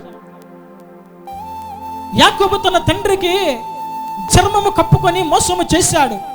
ఏ మోసమైతే తన తండ్రికి చేశాడో అదే మోసము యాకోబుకు కూడా తన పిల్లల ద్వారా మోసపరచబడ్డాడు. అయ్యో నీ కుమారుడు చనిపోయాడు, నీ కుమారుని అడవిలో క్రూర జంతువులు చంపేశాయి, ఇదిగో వాని యొక్క నిలువుటంగి రక్తము. మోసపోయాడు, మోసానికి తిరిగి మోసమే జరుగుతుంది కానీ మోసానికి తిరిగి నీకు న్యాయము జరగదు. జాగ్రత్త. ఏదైతే బయటికి వ్యక్తపరుస్తున్నావో తిరిగి నీకు, నీ పిల్లలకు, నీ పిల్లల సంతానానికి అది వస్తుంది. జాగ్రత్త. లోపల చేదు కలిగి జీవిస్తున్నావా? లోపల ఒక అపవిత్రత కలిగి బయటికి పరిశుద్ధినిగా నటన చేస్తున్నావా? ఇది దేవుని దృష్టికి న్యాయమైనది కాదు. హృదయ అంతరంగంలో పరిశోధించే దేవుని దృష్టికి అది న్యాయంగా కనపడకపోతే శిక్ష, ఉగ్రత, దోషము, శాపము నీ పిల్లల తరాని మీదకి వస్తుంది. జాగ్రత్త. పావురం వంటి నిష్కపటత్వం కలిగి బ్రతకాలని దేవుడు కోరుకుంటున్నాడు. నా దేవుని ప్రజలారా, ఎట్లా నిష్కపటం కలిగి ఉండాలి, ఏ విధంగా దేవుని ప్రజలుగా మనం మార్చబడాలి, అది ఎక్కడ నుండి ఈ ప్రాసెస్, ఈ ప్రక్రియ ప్రారంభించబడాలంటే అది హృదయంలో నుండి రావాలి. నోటిలో నుండి వచ్చేది అది నట్టనా? మీ మనసులో నా గురించి ఏముందో తెలియదు, నా మనసులో మీ గురించి ఏముందో తెలియదు. బయటికి మృదుమైన చక్కెర లాంటి, తేనె లాంటి మాటలు ఎన్నైనా మాట్లాడతాము, కానీ లోపల విషయం ఉంటుంది. అందుకనే హృదయములో నుండి మార్పు బయటికి రావాలి, హృదయంలో నుండి తీర్మానాలు బయటికి రావాలి, హృదయంలో ఉన్న ఆ యొక్క చేదు బయటికి రావాలి. అందుకనే ఇర్మియా గ్రంథములో 17వ అధ్యాయము 9-10 వచనాలలో హృదయము అన్నిటికంటే మోసకరమైనది, అది ఘోరమైన వ్యాధి కలది, దానిని గ్రహించగలవాడు ఎవడు? మనిషి గ్రహించలేడు, దైవజనుడు గ్రహించలేడు. సర్వోన్నతునైన దేవుడు ఆయన హృదయ అంతరంగములను పరిశోధించే సమయంలో చేదు నీలో ఉంటే తృణీకరించబడతావు. జాగ్రత్త. కపటమైన మనస్తత్వం ఉంటే తృణీకరించబడతావు. జాగ్రత్త. హృదయంలో ఒకటి బయటికి ఒకటి ప్రవర్తన ఉంటే తృణీకరించబడతావు. జాగ్రత్త. నా దేవుని ప్రజలారా, అందుకనే 1 పేతురు 2వ అధ్యాయము 1 నుండి 3 వచనాలు గమనిద్దాం. ప్రభువు దయాళుడని మీరు రుచి చూచి ఉన్న మీరు నిజంగా రుచి చూచినడలా సమస్తమైన దుష్టత్వము, సమస్తమైన కపటము, వేషధారణ, అసూయ, సమస్త దూషణ మాటలు, క్రొత్తగా జన్మించిన శిశువులను పోలిన వారై నిర్మలమైన వాక్యమును పాలవలన రక్షణ విషయములో ఎదుగు నిమిత్తము పాలను అపేక్షించుడి. దేవునికి స్తోత్రం కలుగును గాక. గట్టి చెప్పాలా? ఇంకొంచెం గట్టి చెప్పాలా? చూడండి ఏమంటున్నాడు ఇక్కడంటే, నిజముగా ప్రభు దయాళుడని మీరు రుచి చూచినట్లయితే, మీరు నిజముగా యేసుని రుచి చూచినట్లయితే, మీరు సమస్తమైన దుష్టత్వము, సమస్తమైన కపటత్వము, వేషధారణ, అసూయ, సమస్త దూషణ మాటలు మాని, అంటే ఇప్పటి వరకు మీకు ఉన్నాయేమో మానుకోండి. ఇప్పటి నుంచైనా క్రొత్తగా జన్మించిన శిశువులను పోలిన వారై. క్రొత్తగా జన్మించిన శిశువు ఎట్లుంటాడు? వారికి చెడు తెలియదు, ఏ పాపము తెలియదు, వానికి లోకముల కుట్రలు, కుతంతాలు, అసూయలు, ఇంకా లోకంలో కనబడుతున్న మోసాలు ఏమీ తెలియదు. కేవలం నిర్మలమైన మనస్సాక్షి కలిగిన వారై పాలు అనే వాక్యము ద్వారా మిమ్ములను మీరు అపేక్షించుడి, ఆ పాలను అపేక్షించుడి, మార్చుకోండి. వాక్యం వెల్లడవుతున్న వెంటనే, దేవుడు మీతో మాట్లాడుతున్న సమయంలోనే మీ జీవితాలను, హృదయాలను మార్చుకోండి. ఎందుకు ఈ అసూయ, ఎందుకు ఈ ద్వేషము, ఎందుకు ఈ కపటమైన స్వభావము, ఎందుకు ఈ భయంకరమైన వేషధారణ? ఇది దేవుని దృష్టికి న్యాయమైనది కాదు. ఆయన అంగీకరించడు నిన్ను. ప్రభువుని నిజముగా రుచి చూచినట్లయితే ఈ లక్షణాలన్నీ పక్కన పెట్టి నిర్మలమైన మనస్సాక్షి కలిగిన, అప్పుడే క్రొత్తగా జన్మించిన శిశువు వలె ఉంటారు. ఏవి పట్టించుకోరు, మంచి చెడులు తెలియదు. అందుకని ఆయన ఏమంటాడంటే, ఎందుకు క్రొత్తగా జన్మించిన శిశువును పోలి మీరు ఉండండి అని భక్తుడు అంటున్నాడంటే, యేసుక్రీస్తు ప్రభువుల వాడు ఏమంటాడంటే, అయ్యా పరలోక రాజ్యంలో ఎవరు గొప్పవారుగా ఉంటారు, ఎవరు పరలోక రాజ్యంలో ప్రవేశిస్తారంటే, ఒక చిన్న పిల్లవాడిని తీసుకొని ఈ పిల్లవాని వలె ఎవరైతే ఎలాంటి కల్మషము లేకోకుండా నిర్మలమైన మనస్సాక్షి కలిగి ఉంటారో అలాంటి వారే పరలోక రాజ్యానికి వారసులు. హల్లెలూయా, హల్లెలూయా. చేదు బయటికి తీసేయాలి, ఇంకా కపటమైన స్వభావం ఇంకా వదిలేయండి, లోక సంబంధమైన ఈ యొక్క అలవాట్లు వదిలేయండి. అది బాప్తిసము తీసుకునేంత వరకు ఉన్నది, పోయింది, బాప్తిజం తీసుకున్నాక మళ్ళా వచ్చింది, ఏం కాదులే అని నిర్లక్ష్య స్వభావము నిన్ను నీవు సమర్థించుకుంటున్నావు. అయితే ఇప్పుడు నిర్మలమైన పాలు అనే వాక్యం ద్వారా హెచ్చరించబడుతున్న సమయంలో దానిని మీరు అపేక్షించండి, విడిచిపెట్టండి. చేదు వద్దు, పైత్యరసం వద్దు, అది నీ జీవితానికి మంచిది కాదు. ఈ చేదు ఒక దినాన నేను నరకానికి తీసుకుని వెళ్తుంది. జాగ్రత్త, హృదయంలో తీసుకునే తీర్మానమే నీ క్రియలలో కనబడుతుంది. హల్లెలూయా. లోకంలో భయంకరమైన నరహంతకులు, వ్యభిచారులు, మోసగాళ్ళు, ఇంకా ప్రజలను మోసాలు చేసిన వాళ్ళు, ఏంటంటూ చేసిన వాళ్ళంతా కరుడు కట్టిన వాళ్ళు ఉన్నారు కదా, వీళ్ళంతా కూడా మారి ఏమి తెలియని వారిలాగా, అమాయకుల్లాగా ఈ దినాన క్రైస్తవులు ఉన్నారు. వాళ్ళకి హత్యలు చేయడము, మోసాలు చేయడము, కొట్టడము, రౌడీజం చేయడము ఇవన్నీ తెలియక కాదు, అవన్నీ రుచి చూచినాము.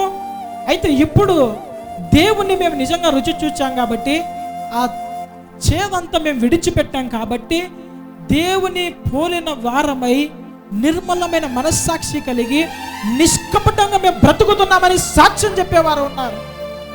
క్రైస్తవులైన మనము ఆ పాత చేదు కపటమైన మనస్సాక్షి వద్దు. బయటికి ఒక విధంగా, లోపంగా ఒక విధంగా వద్దు. ఏదనంటే డైరెక్ట్గా తెలుసుకోండి. నీ ప్రవర్తన సరిలేదని చెప్పి చెడ్డగాండి మనసులో పెట్టుకొని దానిని ఆ పైత్యరసం ద్వారా నువ్వెందుకు నాశనం అయిపోవాలి? ఏదున్నా కానీ బాహాటముగా ఒకటే జీవితం ఉండాలి. నువ్వు మంచనువో చెడ్డనువో లోకం ఏ విధంగా అంగీకరించని, కానీ నీ ప్రవర్తన ఒకటే విధంగా ఉండాలి. స్ట్రైట్ ఫార్వర్డ్గా ఉండాలి. క్రైస్తవుడు దాగుడు మూతలు ఆడకూడదు. జాగ్రత్త నా దేవుని ప్రజలారా. అందుకనే పౌలు గారు కూడా యేసుక్రీస్తు ప్రభుల వారు మన మూల వాక్యముగా చదివిన మత్తయి 10:16 వచనాన్ని మరల జ్ఞాపకం చేస్తున్నాడు. చదువుదాం ఆ మాట. రోమీయులకు రాసిన పత్రిక 16వ అధ్యాయము 19-20 వచనాలు గమనిద్దాం. మీ విధేయత అందరికీ ప్రచురమైనది గనుక మిమ్మల్ని గూర్చి సంతోషించుచున్నాను. మీరు మేలు విషయమై జ్ఞానులను, కీడు విషయమై నిష్కపటులనునై ఉండవలనని కోరుచున్నాను. సమాధానకర్తయగు దేవుడు సాతానును మీ కాళ్ళ క్రింద శీఘ్రముగా చితక త్రొక్కించును. ఆమేన్. చూడండి, ఇక్కడ ఏమనుందంటే, మేలు విషయమై జ్ఞానులు, కీడు విషయమై నిష్కపటులై ఉండుడి. నూతన నిబంధన దేవుని ప్రజలకు, నూతన సంఘానికి ఏం చెప్తున్నాడు? అది మీకు అర్థం కాదేమోనైనా, ఇది చూడండి, మేలు విషయములో మీరు జ్ఞానంగా ప్రవర్తించండి, కీడు విషయంలో నిష్కపటులై ఉండవాలని కోరుతున్నాను. అయితే సాతాను కలగజేసే వాని క్రియలన్నిటిని కూడా దేవుడు మీ కాళ్ళ క్రింద వానిని శీఘ్రముగా అనగద్రొక్కించును అంటున్నాడు. నా దేవుని ప్రజలారా, కపటము అంటే మనం చూస్తే యేసుక్రీస్తు ప్రభులోకి 12 మంది శిష్యులు ఇస్కరియోతు యూదా ఉన్నాడు. ఎక్కడో ఉండరు, మన చుట్టుకారమే ఉంటారు. 12 మంది శిష్యులలో ఇస్కరియోతు యూదా ఉన్నాడు. వీడు డబ్బు పిచ్చి కలిగిన వాడు. వీడు నిర్దోషి అయిన యేసును ప్రధాన యాజకులకు పట్టించాలని వాడు డబ్బు కోసం ఏం చేశాడు తెలుసా? యేసుక్రీస్తు ప్రభుల వారికి ఒక ముద్దు పెట్టాడు. అది ఏం ముద్దు తెలుసా? కపటమైన ముద్దు. ఏదో నిన్ను ప్రేమిస్తున్నాను అన్నట్లుగా ముద్దు పెట్టాడు. అది ప్రేమతో కూడిన ముద్దు కాదు, అది కపటమైన ముద్దు. ఎవరినైతే పోయి నేను ముద్దు పెట్టుకుంటానో ఆయనే యేసు. ఆయనను వచ్చి మీరు పట్టుకొని బంధించండి అని చెప్తాడు వాళ్ళతో, సైనికులతో. ఆ మాటలు మీరు లూకా సువార్త 22వ అధ్యాయం 47-48 వచనాల్లో మనం చూడవచ్చు. ఇప్పుడు మనం ఎలాగుండాలా చూడండి. సామెతల గ్రంథం 27వ అధ్యాయం 6వ వచనం గమనిద్దాం. మేలును కోరి స్నేహితుడు గాయములు చేయును, పగవాడు లెక్కలేని ముద్దులు పెట్టును. చూడండి, నీ మేలును కోరిన వాడు నిన్ను బాగా గాయపరుస్తాడు. నిన్ను ఇంట్లో మీ అమ్మ నాయనోళ్ళు తిట్టేది, గద్దించేది ఎందుకంటే నీ మేలు కోరి నువ్వు చెడిపోవద్దు, భవిష్యత్తులో నువ్వు బాగుండాలా అని ప్రేమతో వారు అనుభవపూర్వకంగా మిమ్మల్ని గద్దిస్తుంటారు, హెచ్చరిస్తుంటారు. దానిని బట్టి నేనంటే కోపము, ద్వేషము, నా మీద వారికి పగ, కక్ష అనుకుంటే దానంత మూర్ఖత్వం కూడా ఉండదు. నీ స్నేహితులు ఏం చేస్తారంటే బాగా ముద్దు పెట్టినట్టే నీకు మందు అలవాటు చేస్తాడు. రారా రారా అని పిలుచుకొని పోయి సిగరెట్ల అలవాట్లు చేస్తారు. రారా రారా అని తీసుకొని పోయి నీకు ఆడపిల్లల పిచ్చి అలవాటు చేస్తాడు. రారా రారా అని తీసిపోయి వారికి నీ మీద ప్రేమ ఉన్నట్టు రామమా రాబావా అని తీసిపోయి ఏం చేస్తారు? లోక సంబంధమైన పాపాన్ని అంతా అంటగడతారు. ఇప్పుడు ఈ ఇద్దరిలో ఎవరు మంచోళ్ళు అంటారు? మన దృష్టికి తల్లిదండ్రులు మంచోరా లేదంటే స్నేహితులు మంచోరా? ఏం చెప్పారే? తల్లిదండ్రులు మంచోళ్ళు. కానీ ఈనాటి వారికి ఎలాగుందంటే తల్లిదండ్రులు గాయం చేస్తున్నారు, గాయపరుస్తున్నారు, తిడుతున్నారు. ఏంది వీళ్ళు ఎప్పుడు వీళ్ళని సతాయింపు నేను తట్టుకోలేకుండా అని ఇల్లు ఇడిచిపెట్టిపోయే వాళ్ళు ఉన్నారు చాలా మంది. చిన్న కొడుకులాగా, తప్పిపోయిన కుమారులాగా. ఒరే అది గాయము కాదురా నైనా, నీకు గాయం చేసేదే మంచిది. పాతకాలంలో తల్లిదండ్రులు పిల్లలు మాట వినకపోతే ఏం చేస్తారు తెలుసా? కడ్డీని బాగా కాల్చి ఏం చేస్తారు? వాత పెడతారు. ఇప్పుడు వాతలు కాదు కదా, కనీసం కర్రతో కొడితే చిన్న ఎర్రని గీత పడినా కానీ ఓడ్చుకోరు. స్కూల్లో టీచర్లు ఏమనకూడదు, ఏమనంటే విద్యార్థి సంఘాలు ఉన్నాయి, ఇంకా మీడియా ఉంది. సంఘంలో సేవకులు ఏమనకూడదు, ఏమనంటే ఈదికి ఒక చర్చి ఉంటాయి, రెడీగా కాల్చుకొని ఉంటారు గర్జించే సింహాల్లాగా. ఒక్కసారి రా శోధించే శోధకులు ఉంటారు. వీధికి ఒక చర్చిలు ఉంటాయి. నిన్ను నిజముగా గాయపరిచే దైవజనుడే నీకు మంచి ఆత్మీయ తండ్రి. హల్లెలూయా. అది కోపంతో కాదు. ఒకసారి ఒక వాత పెడితే ఇంకోసారి భయం ఉంటుందని అంటారు. దానిని బట్టి సేవకుడు చెడ్డోడు కాదు, దాన్ని బట్టి తల్లిదండ్రులు చెడ్డోళ్ళు కాదు, దాన్ని బట్టి టీచర్లు కానీ లెక్చరర్ కానీ చెడ్డోళ్ళు కాదు. ఎవడు చెడ్డోడంటే చెడు మాటలు చెప్పి నిన్ను నశింపజేసి చెడు అలవాట్లు అంటగట్టి నీ జీవితాన్ని, నీ శక్తిని, నీ బలాన్ని అంతా కూడా నశింపజేసే మాదక ద్రవ్యాలకు నిన్ను అలవాటు చేసిన నీ స్నేహితులు ఉంటారే, వాళ్ళు చెడ్డోళ్ళు. మరి నీకు బాగా ముద్దు పెడుతూనే ఉంటారు, నీకు కేకులు కట్ చేస్తారు, నీకు మంచి విందులు వినోదాలు ఇస్తారు, నీకు సినిమాలకు టికెట్లు తీస్తారు, అన్నీ చేస్తారు. కానీ వాడెవడు? పగవాడు, లెక్కలేనన్ని ముద్దులు పెడతాడు. వాడు కపటమైన వాడు. యూదా ఇస్కరియోతులాగా నీ నాశనాన్ని కోరుకునేవాడు, కపటమైన మనస్తత్వం కలిగిన వాడు ఎవడు? నిజమైన గాయము చేసేవాడు ఎవరు? వాని ద్వారా వచ్చే ఫలితార్థం ఏమిటని గ్రహించగలిగితే ఆధ్యాత్మికమైన జీవితంలో మనం బాగుపడతాం. నిష్కపటమైన వారుగా పావురం వల్లే మనము ఉండాలి. ఆమేన్. ఇప్పుడు మూడవ విషయము త్వరగా క్లోజ్ చేస్తా చూడండి. మూడవదిగా ఈ రెండు చెప్పాను కదా, పాముల వల్ల వివేకము, పావురం వల్ల నిష్కపటత్వము. ఈ రెండు దానిని లోతైన ఆధ్యాత్మిక ధ్యానం చేస్తే, ఎందుకు యేసుక్రీస్తు ప్రభుల వారు ఈ రెండు విరుద్ధమైన లక్షణాలను జత చేశారో మనం గ్రహిస్తే మనకు అర్థమవుతుంది. విరుద్ధమైన లక్షణాలు, పాము అంటే పగ, పావురం అంటే పరిశుద్ధత. ఈ రెండు దానిలోకి ఏంటికి ఇచ్చినాడు లక్షణాలు? ఒకటి వివేకం అంటే పాము, సర్పెంట్. దానికి జ్ఞానం ఉంటుంది, జాగ్రత్త ఉంటుంది, వ్యూహం ఉంటుంది. ఇది మనకు కావాలి ఆధ్యాత్మికమైన జీవితంలో. దానితో పాటు నిష్కపటత్వం, పావురము, డవ్. మనకేం కావాలి తెలుసా? పరిశుద్ధత, ప్రేమ, పవిత్రత, క్షమాపణ కావాలి. ఈ రెండు లక్షణాల కలయికనే ఒక నిజమైన పరిపూర్ణమైన క్రీస్తు రూపం, క్రీస్తు స్వభావము కలిగిన క్రైస్తవుడు బయటికి వస్తాడు. ఆమేన్. ఎందుకు ఈ మాటలు చెప్తానంటే వినండి. ఒకటి, కేవలము పాము లక్షణం మాత్రమే ఉంటే ఏమవుతుంది? పాము లక్షణం ఏం ధ్యానం చేసాం మనం ఇది నామా? పాము లక్షణం ఏంటి? వివేకము. అంటే వివేకం ఒక్కటే కలిగి ఉంటే, పవిత్రత లేకోకుండా, అమాయకత్వము లేకోకుండా వివేకం ఒక్కటి కలిగి ఉంటే, విజ్డమ్ వితౌట్ ఇన్నోసెన్స్, ఏం జరుగుతుంది తెలుసా? మనము మనిషి స్వార్థపరులుగా మార్చబడతాడు. లోకంలో చాలా మంది జ్ఞానం కలిగిన వారు ఉన్నారు, సైంటిస్టులు ఉన్నారు. ఇవన్నీ జ్ఞానము బాగా కలిగినోనికి ఒక టైపు గర్వం ఉంటుంది. జ్ఞానం ఎక్కువ ఉన్నోనికి ఏముంటుంది? నాకు మించిన మొగోడే లేడంటాడు, కాలర్ ఎగరేస్తాడు, కాలు మీద కాలు వేసుకుంటాడు, ఎవరు వచ్చినా కానీ లెక్క చేయడు.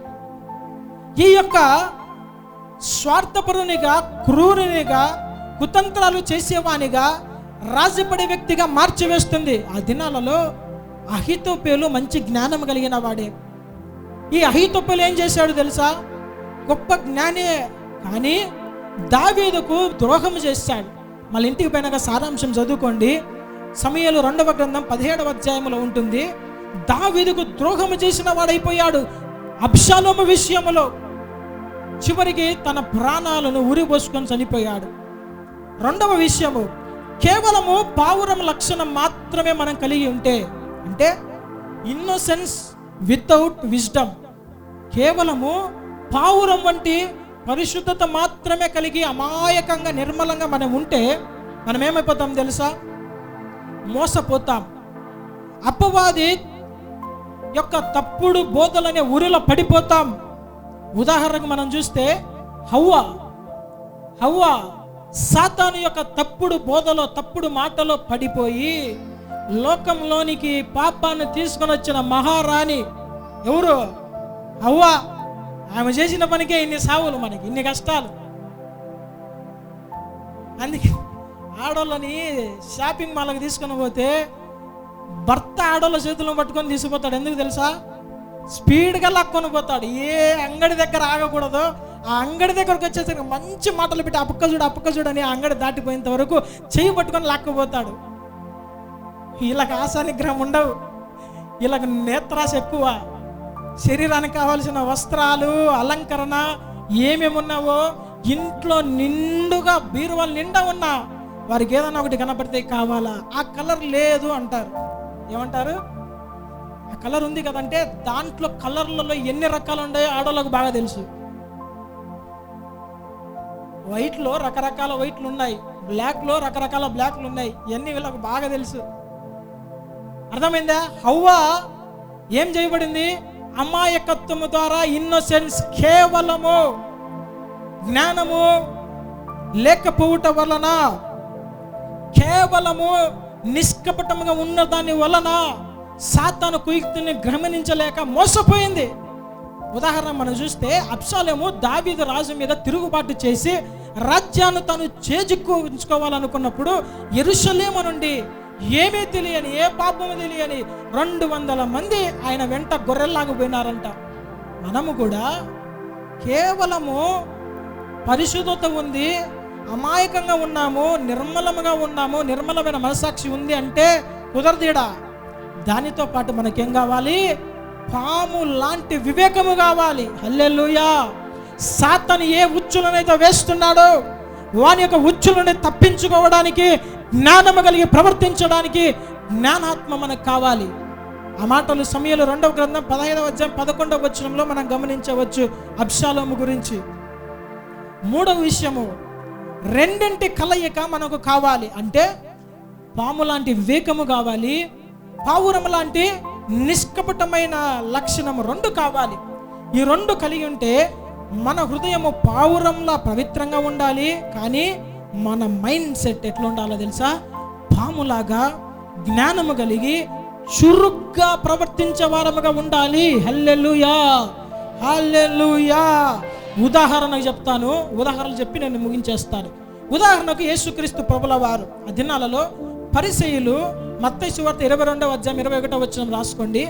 పరిసయ్యులు యేసుక్రీస్తు ప్రభుల వారి దగ్గరకు వచ్చి, అయ్యా కైసరుకు మేము పన్ను ఇవ్వవచ్చునా అని అడుగుతాడు. ఎందుకంటే వీరు మాటలలో యేసు ప్రభుని ఏ విధంగా చిక్కులు పెట్టాలని వారు ఆ మాటలు అడిగితే యేసయ్య వాళ్ళ దుష్ట ఆలోచనలు కనుక్కున్నాడు. కనుక్కొని, రే పన్ను రూకలు తీసుకొని రాపండ్రా అంటే వాళ్ళు దేనారం తీసుకొని వస్తారు. దాని మీద ఎవరు బొమ్మ ఉందిరా?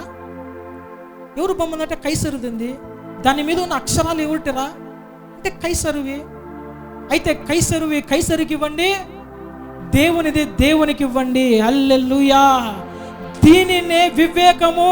హల్లెలూయా. చిక్కుకొని జ్ఞానము ప్రదర్శించాలని ఏంటో విమర్శలు చేసి బొల్టపడకూడదు. యేసుక్రీస్తు ప్రభుల వారు ఒకవైపున జ్ఞానముతో పరిచర్య చేస్తూ, జ్ఞానముతో వారికి జవాబిస్తూ, రెండవ వైపున సిలువలో తనను నష్టపరిచిన వారిని, తనను కొట్టిన వారిని ఎలాంటి హాని చేయకుండా, తండ్రికి కంప్లైంట్ చేయకుండా, తండ్రి వీరేమీ చేయుచున్నారు, వీరు ఎరుగరు కనుక వీరిని క్షమించు అని హృదయములో కపటము లేకపోకుండా హృదయపూర్వకం వారిని క్షమించాడు. ఆమేన్. దీనిని పావుర స్వభావం అంటారు. రెండవదిగా అపోస్తలుడైన పౌలు గారు ఆ దినాలలో సువార్త చెప్పేటప్పుడు ఆయనని ప్రధాన యాజకులు పట్టుకొని ప్రజలంతా కేకలు వేస్తున్నారు. మనం వినకూడని, మనం ఆచరించకూడని, యేసు నామం ప్రకటిస్తున్నాడు, దేవదూషణం చేస్తున్నాడు, ధర్మశాస్త్రానికి వ్యతిరేకంగా ఈ వ్యక్తి పని చేస్తున్నాడు అని చెప్పి ప్రజల ఎదుట, సభల ఎదుట నిలబెట్టినప్పుడు ఈ పౌలు గారు పాము వంటి వివేకము కలిగే జ్ఞానముతో ప్రవర్తించాడు. ఏం తెలుసా? అతడు ఆయనను బంధించి ఇంకా కొట్టడానికి లోపలికి తీసుకుపోమని అధికారి చెప్తే ఆయన ఏమన్నాడు తెలుసా? మీరు నన్ను ఏ విధముగా బంధించి కొడతారు? నేను ఒక రోమియన్ అంటానే వారికి భయం పుట్టుకుంది. నేను రోమా పౌరసత్వం కలిగిన వాడిని జ్ఞానంగా ప్రవర్తించాడు.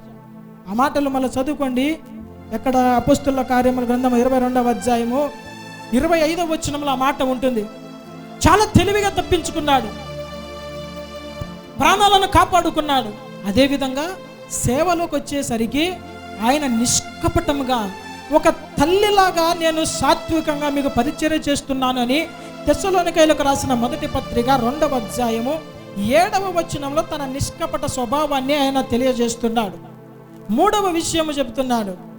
దానియేలు బబులోను రాజ్యములో వివేక హృదయము కలిగి జ్ఞానముతో సాతాను శత్రువుల యొక్క కుట్రలను త్రిప్పికొట్టడానికి ఎంతో జ్ఞానముగా, ఎలాంటి తప్పు లేకోకుండా, నింద లేకపోకుండా, లెక్కలను తారుమారుకు చేయకోకుండా జ్ఞానముగా ప్రవర్తించాడు. పాము వంటి వివేక్. తరువాత అదే సమయంలో తన దేవుని ఎదుట నిష్కపటమైన భక్తి కలిగి, పరిస్థితుల ప్రభావం ఎంత భయంకరంగా కనపడినా కానీ నిష్కపటమైన భక్తి కలిగి ఆయన సింహాల బొన్నుల నుండి తప్పించబడ్డాడు. హల్లెలూయా. 2 కావాలి మనిషికి. కేవలం జ్ఞానం ఒకటి ఉంటే స్వార్థపరుడవు, క్రూరుడవు అయిపోతావు. నీ సొంతం కోసమే నువ్వు ప్రయాసపడతావు. నీకు పరిశుద్ధత, నిష్కపటమైన స్వభావం లేకపోతే నీవు లోకంలో నష్టపోతావు. 2 సమానంగా కావాలి. యోసేపు కూడా అంతే. పరిశుద్ధమైన జీవితం, పావురం వంటి పవిత్రత. పోతిఫరు భార్య తనని ప్రేరేపించినప్పుడు ఆమె నుండి పారిపోయి చాలా పవిత్రత కలిగి ఉన్నాడు. 2 తన అన్నలు ద్వేషించారని కపటంగా వారిని ప్రేమించలేదు. వారి మీద పడి ముద్దు పెట్టుకొని వారికి కావలసినన్ని తీసుకొని ఆయన వివేకము కలిగి ప్రవర్తించాడు. అదేవిధంగా రాజ్యములో కలిగే ఆ భయంకరమైన కరువు నిమిత్తము ముందే జ్ఞానము కలిగి, వివేచించగలిగి, ధాన్యాన్ని నిల్వ చేసి అనేకులకు ఆహారాన్ని అందించిన వాడు యోసేపు. నా దేవుని ప్రజలారా, చివరి మాట కన్క్లూజన్ చేస్తాను. అదేమిటంటే, ప్రియ సంగమా, లోకములో మనము జీవించేటప్పుడు అమాయకత్వంతో నష్టపోకూడదు, మరియు జ్ఞానము కలిగి పాపములో పడిపోకూడదు. ఈ దేవుని సంఘమైన మనము తోడేళ్ల మధ్యలో జీవిస్తున్న సమయంలో మనం ఎలా ఉండాలంటే, లోకస్తుల వలె క్రూరులము కాకూడదు, అలాగని లోకస్తుల చేతిలో మోసపోయే అమాయకులము కాకూడదు. మనకు దేవుని వాక్యము అనే వివేకము, జ్ఞానము, సర్వ సంపదల జ్ఞానం మనకు ఇవ్వబడింది. అదే విధముగా పరిశుద్ధాత్మ దేవుడు అనే పవిత్రత అనే నిష్కపటమైన స్వభావము మనకు అవసరం. అప్పుడే క్రీస్తు కొరకు మనము నిజమైన సాక్షులంగా ఈ భూలోకంలో జీవించగలము. ఆమేన్, హల్లెలూయా. అందుకనే ఆధ్యాత్మికమైన సమతుల్యత కలిగి మనము జీవించాలి. స్పిరిచువల్ బ్యాలెన్స్ కావాలి. పాము వంటి వివేకము, జ్ఞానము కావాలి. పావుర వంటి పరిశుద్ధత కావాలి. 2 సమముగా ఉంటేనే మనం ఈ లోక యాత్రలో ముందుకెళ్ళగము. ఏది తక్కువైనా కానీ నష్టపోతాం. దేవుడి వాక్యము ద్వారా మిమ్మల్ని దర్శించి దీవించునుగాక. మోకరించి తలలు ఉంచినట్లయితే ప్రార్థన చేసుకుందాం. స్తోత్రం, హల్లెలూయా. ఈ దినాన దేవుడు మనకిచ్చిన ఈ మంచి ఉపదేశము మనము హృదయంలో దాచుకొని, ధ్యానించి, నెమరు వేసుకొని, భయంకరమైన హింసించబడుతున్న ఈ లోకములో క్రైస్తవులముగా జ్ఞానము కలిగి, పరిశుద్ధతను పోగొట్టుకోకుండా, ఆధ్యాత్మిక సమతుల్యత కలిగి ముందుకు వెళ్ళాలని ప్రభు పేరట మనవి చేస్తున్నారు. ప్రార్థన చేసుకుందాం. అయ్యా, ఈ 2 లక్షణాలు నాకు కావాలా ప్రభువా. పాము వంటి వివేకము, జ్ఞానము, అలాగే పౌరం వంటి నిష్కపటమైన స్వభావము, పరిశుద్ధత నాకు కావాలి. చేదు నాలో తొలగించేయండి. కుయుక్తి పరులుగా మేము ఉండకూడదు, స్వార్థంగా బ్రతకూడదు. నీ రాజ్య నిర్మాణంలో మేము కూడా ఒక బలమైన హస్తాన్ని అందించి నీ రాజ్యము కట్టున్నట్లు కృప దయచేయండి ప్రార్థన చేద్దాం. పరిశుద్ధుడా, జీవాధిపతి, మహిమ కలిగిన దేవా, మీ ఘనమైన పరిశుద్ధ నామానికి వందనాలు, స్తోత్రాలు. అయ్యా, ఈ దినము మీరు మాట్లాడిన మాటలను బట్టి వందనాలు. నీ బిడ్డలకు ప్రభువా వివేచన, నిష్కపటమైన స్వభావము 2 లక్షణాలు కలిగి లోకయాత్రల వారు ముందుకెళ్ళినట్లు కృప దయచేయండి. ఏ బిడ్డ కూడా సాతాను కల్పించు తంత్రములలో పడిపోయి చిక్కుకొని నశించిపోకుండా నిమిత్తము ప్రభువా నీ బిడ్డలను ఆధ్యాత్మికమైన సమతుల్యత కలిగి, స్పిరిచువల్ బ్యాలెన్స్ కలిగి ప్రభువా లోకములో ఏది తక్కువ కాకుండా ముందుకెళ్ళినట్లు కృప దయచేయండి. తద్వారా మీరు ఇచ్చిన రక్షణ అంతవరకు కొనసాగించినట్లు, పరిశుద్ధతను అంతవరకు కొనసాగించినట్లు, చివరికి పరిశుద్ధమైన నిన్ను కలుసుకునే భాగ్యము నీ బిడ్డలకు నిశ్చయంగా దయచేయమని ప్రార్థిస్తున్నాం. కృప నీ బిడ్డల మీద విస్తరించును గాక. దేవుని జ్ఞానం నీ బిడ్డల యొక్క హృదయాలకు, ఆలోచనకు తోడై ఉండును గాక. దేవుని సమాధానం నీ బిడ్డలు పొందుకొందురు గాక. ఆత్మకు శరీరానికి కలిగిన అస్వస్థత యేసునామములో స్వస్థత కలుగును గాక. యేసునామములో పాపములను నీ బిడ్డలు విడుదల పొందుదురు గాక. దురాత్మ శక్తులను విడుదల పొందుదురు గాక. ఆధ్యాత్మికమైన లోతులో నీ బిడ్డలు తమ వేరులను తన్నుకొని అయ్యా వారు ఆధ్యాత్మికంగా బలపడినట్లు కృప దయచేయండి. అయ్యా నీ రాకడ కొరకై మరి శ్రేష్టంగా వాక్యమనే ఉదక స్నానము చేత నీ బిడ్డలు కడగబడి నీ రూపులోకి మార్చబడి అయ్యా దినదినము అయ్యా పాలను అపేక్షించే వారిగా బలపడినట్లుగా నీ రాకడను మేము కనబడి ఎత్తబడే వారిగా మార్చమని, నీ చిత్తమైతే మీ రాకడ ఆలస్యమైతే మరి ఒక దినము మేము కూడుకొని నీ నామాన్ని స్తుతించి ఘనపరిచే భాగ్యం మాకు దయచేయమని, అంతవరకు నీ బిడ్డలందరినీ కూడా నీ కృపగల హస్తాలకు అప్పచెబుతున్నారు. నజరేయుడైన యేసు నామములో అడిగి వేడుకుంటున్నాను తండ్రి, ఆమేన్. దేవుడు మిమ్మల్ని దీవించి ఆశీర్వదించును గాక. ఆమేన్.